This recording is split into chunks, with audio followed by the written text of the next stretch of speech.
Ilashgan kuchlanish zonasidagi havo liniyadagi ishlar tayanchdan yerga qadar tushirilgan simga tegish bilan bog'liq bo'lsa, bunday ishlarni elektr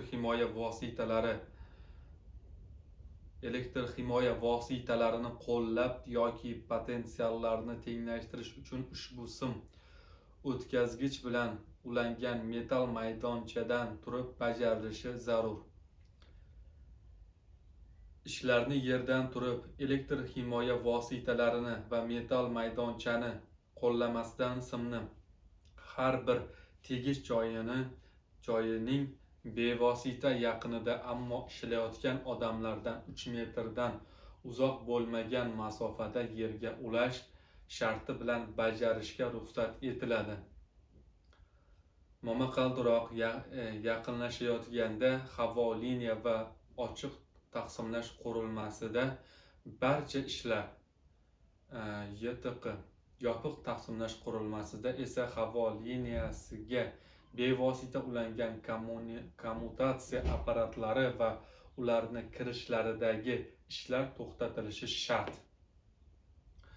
Tuman va yomg'ir vaqtida izolyatsiyalovchi himoya vositalarini qo'llashni talab qiladigan ishlarni bajarish taqiqlanadi.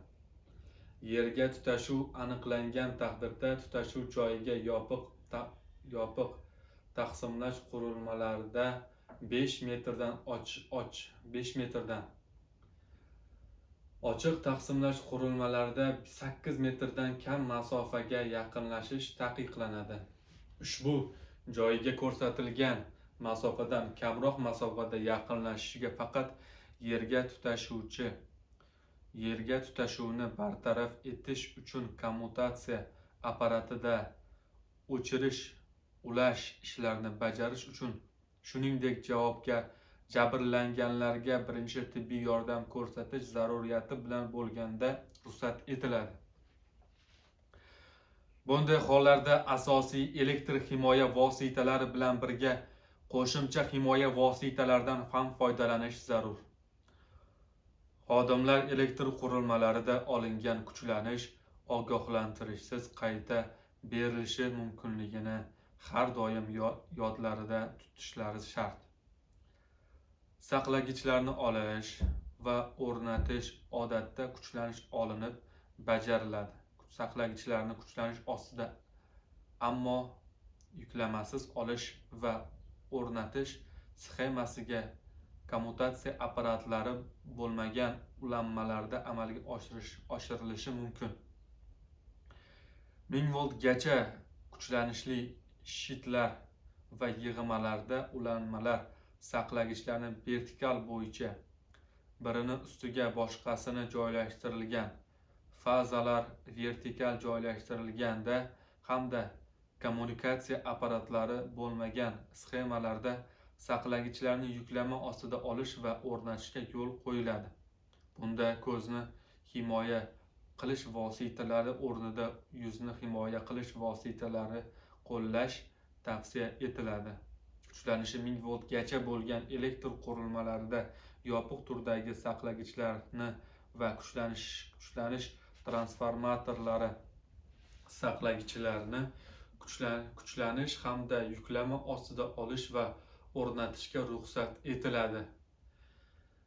Saqlagichlarni kuchlanish ostida olish va o'rnatishga quyidagilardan kuchlanish 1000 voltdan yuqori bo'lgan elektr qurilmalarida izolyatsiyalovchi qisqich shtanga, dielektrik qo'lqop va himoya ko'zoynaklaridan, kuchlanishi 1000 voltgacha bo'lgan elektr qurilmalarida izolyatsiyalovchi ombirlar va yoki dielektrik qo'lqoplar, ochiq eruvchan o'rnatma bo'lgan taqdirda esa ularga qo'shimcha himoya ko'zoynagidan, niqobdan foydalanish shart. Ishlarni xavfsiz bajarilishini ta'minlovchi tashkiliy chora-tadbirlar. Elektr qurilmalarida ishlarni xavfsizligini ta'minlovchi tashkiliy chora-tadbirlarga quyidagilar kiradi. Ishlarni naryad, ijozat, keyingi o'rinlarda matn o'rinlarda matnda naryad deb yuritiladi. Ishlar naryad ijozat, farmoyish yoki joriy ekspluatatsiya tartibida bajariladigan ishlar ro'yxati orqali rasmiylashtirish. Ishga ijozat berish, ish jarayonida nazorat olib borish, ishdagi tanaffusni va boshqa ish joyiga o'tkazishni, ish tugallanganligini rasmiylashtirish. Naryad, farmoyish va joriy ekspluatatsiya. Elektr qurilmalarida bajariladigan ishlar naryad, farmoyish va joriy ekspluatatsiya tartibida bajariladi. Naryad bu belgilangan shakldagi maxsus blankada rasmiylashtiriladigan hamda ish mazmunini, joyini, uni boshlash va tamomlash vaqtini, xavfsiz bajarilish shartlarini, brigada tarkibini, xavfsiz bajarilishi uchun javobgar shaxslarni va boshqalarni belgilab berish topshiriqdir. Naryad shaklni mazkur qoidalarga 6-ilovada keltirilgan. Naryad bo'yicha elektr qurilmalarida quyidagi ishlar bajarilishi mumkin. Kuchlanish olinib, kuchlanish olinmasdan tok o'tkazuvchi qismlarda va ularning yaqinida, kuchlanish olinmasdan kuchlanish ostida bo'lgan tok o'tkazuvchi qismlardan uzoqda bo'lgan ishlar. Farmoyish bu ishni mazmunini, joyini, vaqtini, xavfsizlik choralarini, agar zarur bo'lsa va uning bajarilishi topshirilgan shaxslarni belgilovchi topshiriq. Farmoyish bevosita yoki keyinchalik tezkor jurnalga yozish sharti bilan aloqa vositalari yordamida berilishi mumkin. Farmoyish bir martalik xususiyatga ega va ijrochilarning ish vaqti bilan chegaralanadi. Joriy ekspluatatsiya. Bu tezkor ta'mirlovchi xodimlar tomonidan ularga biriktirilgan uchastkalarda mustaqil ravishda bir smena davomida mazkur qoidalarning 123-bandida keltirilgan ishlarni bajarilishi. Ishlarni xavfsizligi uchun javobgar shaxslar va ularning majburiyatlari va huquqlari. Ishlarni xavfsizligi uchun quyidagi shaxslar javobgardirlar.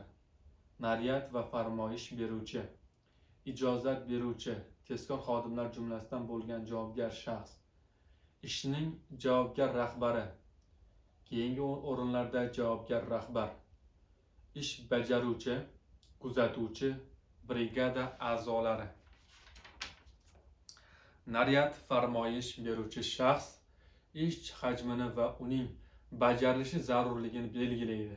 Uni xavfsiz bajarilishi mumkinligiga javob beradi va javobgar rahbar ish bajaruvchi yoki kuzatuvchining, shuningdek brigada a'zolarining yetarli malakaga ega ekanligi uchun javob beradi.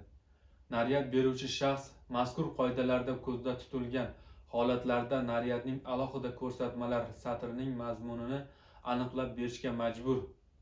Naryad va farmoyishlar berish uchun huquqi korxonaning, tashkilotning elektr xo'jaligi uchun javobgar shaxsning farmoyishi bilan vakolatlangan elektrotexnik xodimlar hisoblangan, bunga tayinlangan shaxslarga beriladi.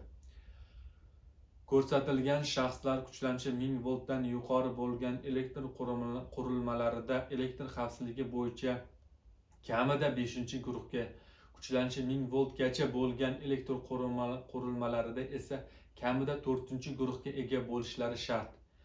Ro'yxati korxonaning elektr xo'jaligi uchun javobgar shaxs tomonidan belgilangan bir qator ishlarni bajarish uchun farmoyish berish huquqi, shuningdek tezkor xodimlar hisoblangan 4-dan past bo'lmagan guruhga ega shaxslarga ham beriladi.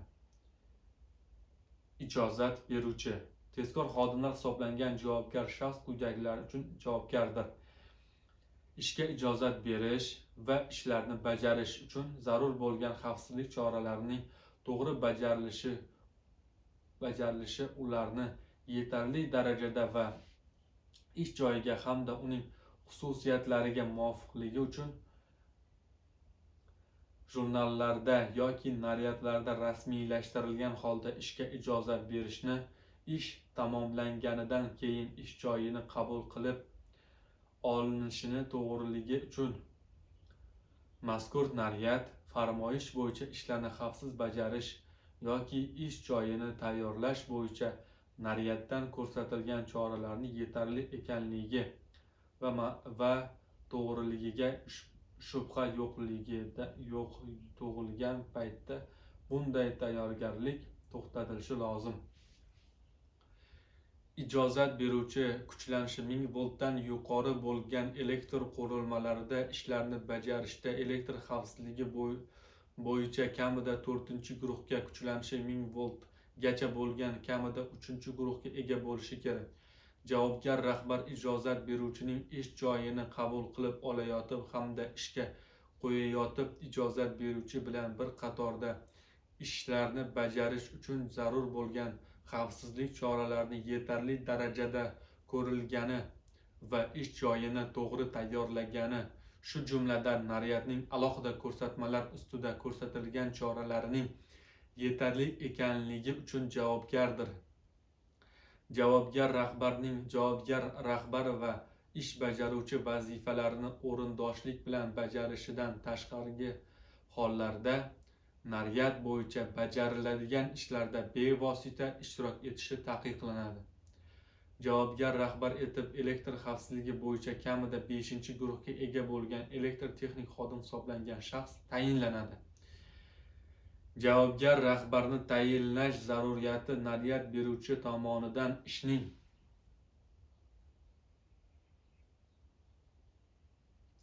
hajmi, sharoiti va murakkabligiga qarab belgilanadi.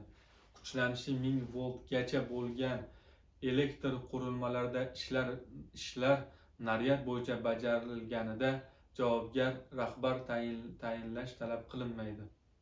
Ish bajaruvchi ijozat beruvchidan ish joyini qabul qilayotganda uni to'g'ri tayyorlanganligiga va uni ish bajarish uchun zarur bo'lgan xavfsizlik choralari bajarilganligi uchun javob beradi. Ish bajaruvchi ish bajarish jarayonida rioya qilinishi zarur bo'lgan xavfsizlik choralarini to'g'risida brigadaga yo'l yo'riq berish va ularni brigada a'zolari tomonidan bajarilishini ta'minlashga majburdir. Ish bajaruvchining o'zi mazkur qoidalarga rioya qiladi va uning o'zining brigada a'zolari tomonidan ularga rioya qilinishi uchun javobgar. U asbob-uskuna va takelash va boshqa ta'mirlash jihozlari ishga yaroqli holda ekanligini kuzatib turadi. Ish bajaruvchi shuningdek ish joyiga o'rnatilgan to'siq, plakatlar, yerga ulagichlarni olinmasligiga va ularni almashtirilmasligini kuzatib turishi shart.